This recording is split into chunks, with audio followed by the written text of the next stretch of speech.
the scope, you know, hacked security cameras, visualization. So you see he's got them all, added them to his mini-map. And clearly the Russians are up to this no good because they've mined this area, they don't want any incursions. Again, the terrain can kill you, it's an enemy. So to deal with that, we've given you a couple of tools. The first is what we call extreme navigation. Rappelling, parkour, climbing over fences, dealing with terrain that you might, more vertical, things that you might not necessarily be able to go over in other ways. The second is what we call scout mode. And this is you accessing your special forces training, right? Things that you already know as an operative. You see here he's analyzing these footprints. Alec, what did you find? Careful steps, military boots, so probably there was a guy that was setting up the minefield. So now Alec has several options. He can extreme navigate his way around it, he can disarm these mines, or he can track this guy, who clearly has been the one that laid the mines, safely through the minefield. Does it disappear after a couple of times? If you do not track it, the problems or the difficulties won't appear, the mines. You will be able to go back to that. So he's also got to skirt this patrol that he saw earlier and the sniper. What you saw there was our detection meter. Stealth is obviously very important to the game. So this is our safe house. This is the crafting bench. You can craft bullets, you can craft scopes, pieces of your rifle. Alec has picked up some health kits and some body armor, and now he's going to contact JSOC and get his mission. Now, for the past few days, we've been doing reconnaissance. We know about the Russian operation here. The leader of the Russians is named General Vitkovich. JSOC says, locate him and kill him. What you're looking at here, again, open world experience. This is a local map, right? This is just the area, so this is a small section of it. This is your safe house. This is another safe house that you've unlocked, either through missions or exploration. When you unlock them, you can fast travel from one to another. Now, this isn't teleportation.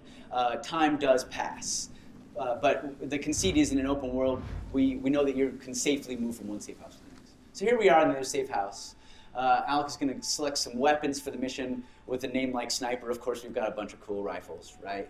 But we've also got handguns, machine guns, knives. Your drone, of course, might need to be repaired if you crash into something or it gets shot. You might upgrade it. You might have to buy a new one. You might have to retrofit it for certain tasks. So Alec's going to select a knife and a sniper rifle. If you've done crafting, that'll appear here when you assemble your rifle. And he's going to head out for the mission. As I mentioned, time has passed. We have a dynamic weather system, so now it's raining. If we come out here at a different time, it might be foggy, it might also be raining, it might be sunny. So things change. So what did you find here? It is a weird track because it appears that somebody dragged a body through here. So you can use the scout mode to learn information about side quests, things we're calling war crimes, right? These are optional, but they can unlock tools for you later. So perhaps this guy that was dragged through here, maybe it's a dead body, perhaps it was someone that was captured. Maybe if you track them down, you find that someone's been captive, and you can release them, and maybe they'll give you a key to a tower or something that will unlock a sniping position you could use later. One of the other cool aspects of scout mode is that it can access what we call stances. So if you hold your rifle unsupported like this, it's more difficult to control, right? If you use parts of your body to control it, if you all sorts of different stances. So we know as a Special Forces operative that using our rifle up against this piece of terrain will give us lots of control. And Alec can use that then to search for the general, potentially take shots if he wants to as he tags all of the patrols and the enemy.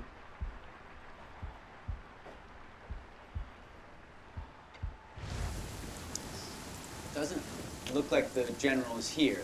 So we're going to have to go deeper into their facility. What you see here is a server location that we tagged earlier in other reconnaissance.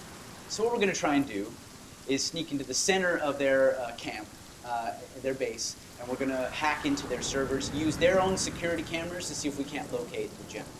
The game is never going to tell you where your enemy is. You have to do your own reconnaissance, right? This is about you being a lone guy behind enemy lines. Survival, so you can't kill somebody if you don't know where they are. So you see Alex is being very careful as he moves through here because, again, the terrain is an enemy. He's watching for enemy patrols through here.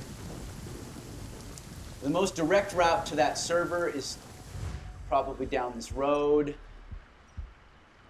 But it looks like, is that 3? Looks like 3 snipers are covering this area. So Alec is going to use scout mode to find an extreme navigation way to get around. He's going to go up, maybe around, maybe he's going to take out one of these snipers.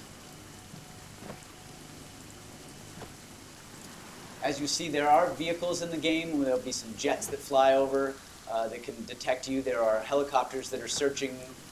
If you get caught, it'll set off an alarm. They'll shoot you. If the alarm goes off, it's not necessarily mission fail.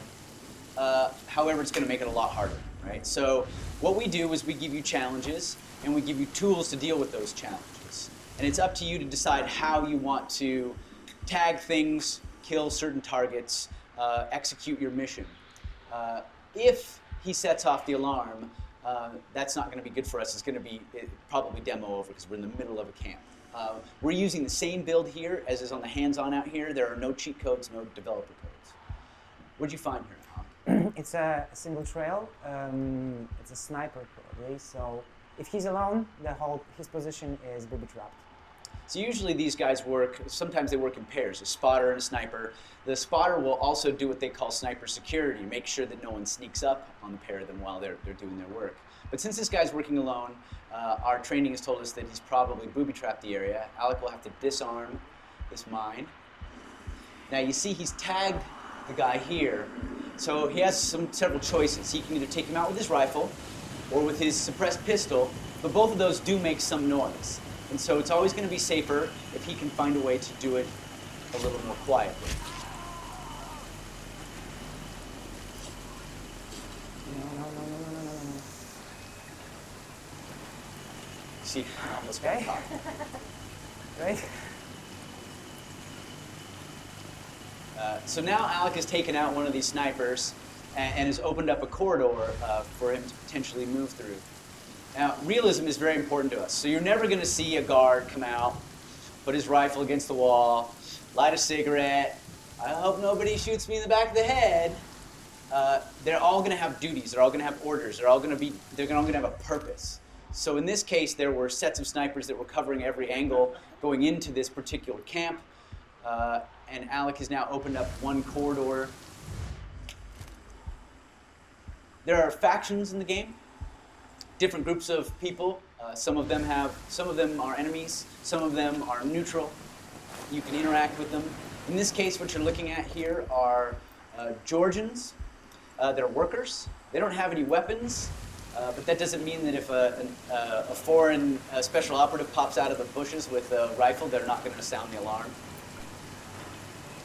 The Russians have moved into this mining town, this whole mining community.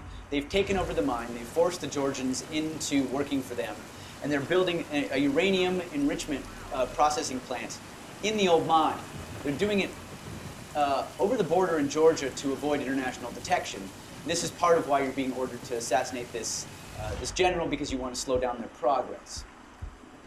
So you see Alec can extreme navigate over those rails. It's quite close now, so you've got to be very careful. There are no levels in the game. There are no skill points that you spend. You don't level 3, level 10. You don't click, I'm going to get better at sniping. Instead, you train, similar to what you would do if you were in the Special Forces.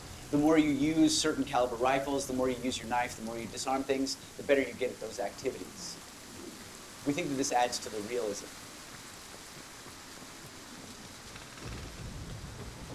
So Alec has now made it to the center of the camp here. He's overlooking the server location that we discovered earlier. So he's going to go through here and tag all the sentries, making sure that they're added to the minimap so he doesn't get snuck up on. And then he's going to use his drone to try and sneak in there and hack the servers. Drone, like the player, can set off an alarm, it can get shot, and it's got obviously it flies, so it's got some advantages, but this guy up on the roof makes it difficult. It'll get spotted. So Alec is going to have to take him out. So let me explain to you our sniping system. This is your rangefinder. He's about 100 meters away, a little over 100 meters. This is the air temperature. This will affect the flight of your bullet. This is the wind, obviously affect the flight of your bullet. This is the humidity. It will also affect the flight of your bullet. And this is the magnification. This will change based on what you've crafted for your scope. So Alec, tell us about the scope. Okay, so as you can see, right now it's a little bit oversensitive. I need to stabilize it. So what I can do is to enter a stance called bottleneck. So I'm stabilizing my rifle on my arm, and which gives me much more accuracy. As just said, this guy is around 100 meters, so I'm going to calibrate my scope to 100 meters. And as you can see, there's a little red dot that appeared on the lumen. And this is how far your bullet is going to drift based on the conditions. So Alec is going to breathe out. One shot, one kill. So now he's got a corridor that he can use for his drone, but of course he doesn't want to just stand there like a dummy on the edge of the cliff with his control, so he's going to back up into cover so that he doesn't get spotted by a patrol or a passing helicopter. It's a hard part, so I need to stand up. Yeah. So the drone flies similar to a regular drone, right? It can drift around, you can hit things and damage it. It's quite fun, but a little bit difficult. He's got to avoid the patrol route for the helicopter. You can see there's intel that the drone can pick up for you. He's going to try and go over the top and in through the window so that he's got a straight shot down from the balcony. Movement detected.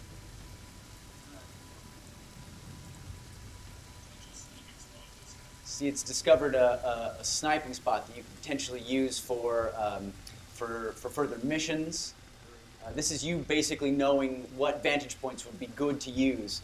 But again, you don't have to use the sniping locations. It's up to you how you execute your mission. Alec hasn't had his vodka today, so his driving is a little impaired. I'm there. So now he's in the center here. He's got a pretty good vantage point. It's pretty close now, but he still has to watch out for these patrols.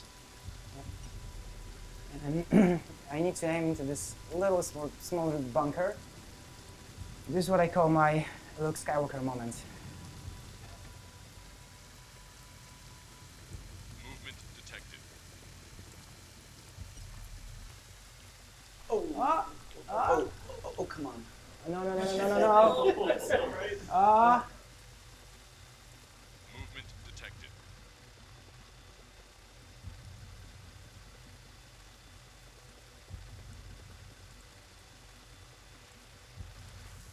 Anyway, so here we are. We've got servers. This one we've hacked into is access 3 different camera networks. You can see there are 5 cameras here and 7 here. So we're going to hack this, take control of it. And now Alec can control the cameras. You can see you can use your scout mode through the cameras. That was the hotel entrance. There's a couple of turrets here. The helipad. One guy there. Here's that patrol again. So it looks like the general is not here, not on this side anyway, so we'll have to try another set of cameras. Nobody here. Okay, here's our general. This is one of the cooler storytelling tools that we've got, right? We have our own mocap studio, so whenever you're near any NPC interaction through a security camera, through your drone, or nearby, you can overhear their conversations, and this will advance the story, the main story, the subquests, the overall world story, and everything. Every single interaction is voiced, so you can hear all of that. This is the general and his wife. I'm gonna zoom in. A little bit of a voyeuristic moment. I always feel like we're intruding on them. I should say this is the general and his soon-to-be widow. Future widow. She is the head of the uranium enrichment facility, which is built inside the mine. You'll be able to go down there and run missions in there later on. Now that we've tagged him, we know where he's at, we can move on to the second part of our mission, which is killing him. So you see here that we've got his name, we've got intel we've collected on him. And these other locations, these other things you're seeing are our sniping locations. We've unlocked these at different points. The white numbers are the distance from that sniping location to our current position. The yellow ones are the distance from the sniping location to the target. So Alec, which one do you want to use? Okay, so I think I'm gonna take the first one.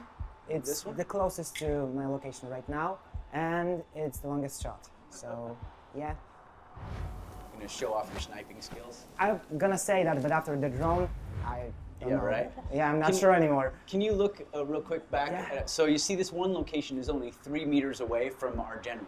If you wanted to kill him with a knife, that might be a good location to go to. However, we know that there's a battalion of Russians here, right? So probably not the kind of location that you can exfiltrate from. However, if you spent a day or so, or several hours, watching his movements, perhaps there's a certain time of day he meets with his commanders, you might be able to hide in another location and take him out with your knife. The advantage that this position has, though it's going to be the hardest shot because it's the farthest away, it's also going to be the farthest away from his guards, which means it'll be easier for him to exfiltrate. If you read about any of these like elite sniper programs, right? These like special ops sniper programs, obviously shooting is an important aspect. But the other, maybe even more important, aspect is stealth. That means you have to learn how to infiltrate and exfiltrate. No one is coming to get you in this game, right? You are on your own. You're going to have to plan your entry route and your exit strategy. You need to know what's behind you. So Alec has left the facility and has to enter the perimeter again because his vantage point was kind of on the outside of the perimeter. So he's sneaking back in. And he's going to move his way to the sniping location here. While he does, are there any questions on anything we've talked about so far?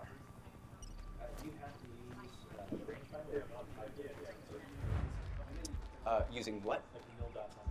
You can calculate however you'd like, yes. We're trying to make it as accurate as possible. So if you are a trained sniper, well, we do have we have an ex-sniper on our staff who is advising us on all of these things. Any other questions? Do you have to use those set sniping points to take out the target, or could you shoot them from anywhere? It's all up to you. Again, it's challenges and tools, right? So these are things from your training that you think these would be good vantage points, and there are advantages to it because you know when you're selecting them how far they are from your target, but it's really up to you. Are there any kind of achievements in the game depending on how you play, what kind of spots you're using, some kind of that? Yeah, of course, yeah. I mean, your longest shot and all that stuff, we're going to do achievements for you. I mean, of course you want to know how far and what the most wind, what the worst conditions were that you shot in, all that stuff. Are you rewarded in any way for taking the target out with a knife up close, just doing it close? Well, the more you use it, the better you'll get at it. But it's really about your play style, right? We want you to be able to play the game however you want. This is not a run and gun shooter, right? This is really tactical, and so we're not going to tell you the best way to do it, right? We're not going to tell you have to do it the way we want you to do it. Instead, what we're doing is we're setting up scenarios that we think would be realistic, and then we say, okay, here are your tools, go get them. And obviously we want to make it fun, so there are going to be some things in reality that are maybe not in the game because that would just be too hardcore, but realism is very important for us. So we're getting close to our location here. What are you learning here? So this is a set of 2 tracks. So probably there's a sniper and a spotter. So no lines, but 2 enemies. So he's going to have to take out one very quietly so that the other doesn't hear it. Otherwise, he'll raise the alarm. And at this point, if the alarm is raised, we're super deep inside the Russian camp. Odds of us getting out after killing the target really low. You see, he dropped a machine gun. You have to prep for these missions, right? You can't carry, every weapon you pick up, right? So you pick them up for crafting and such. Put it in the spot.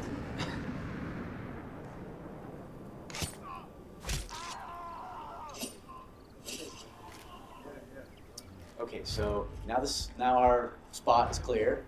We can get into position. You see there another stance that's suggested based on our training. This would be, but you don't have to use that stance. In fact, you'll see that Alex is going to take a different stance. So here's our guy. We spent the last few days learning about him and his movements. We hacked into their computers. We got his orders. We realized that he's unhappy about the speed that the processing plant, the enrichment facility is moving forward. They're behind schedule. And he's told them they have 3 days to get back on schedule or he's going to deal with it himself. We also know where he's going to be after today, the next couple of days. So if we wanted to try and take him out at a different location, we could do that. If perhaps we're happier, we like the city better than having to take him out in the middle of the military camp. But you can see the soldiers that have been here have been pushing, the foremen have been pushing the workers very hard because they're trying to get up on schedule. And they know the general has arrived, but they still didn't make it. They're not on time. And the general is here, and he's going to take matters into his own hands, despite the fact that we have a labor dispute.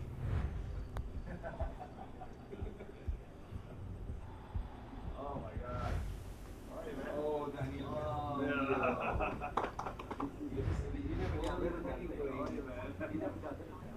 There's only one way to deal with something in the Russian military, apparently. So he's not a very nice guy, so we're going to go ahead and kill him. Another shot, another kill. Now the alarm has been sounded, and Alex needs to exfiltrate. He's going to go run and get the machine gun.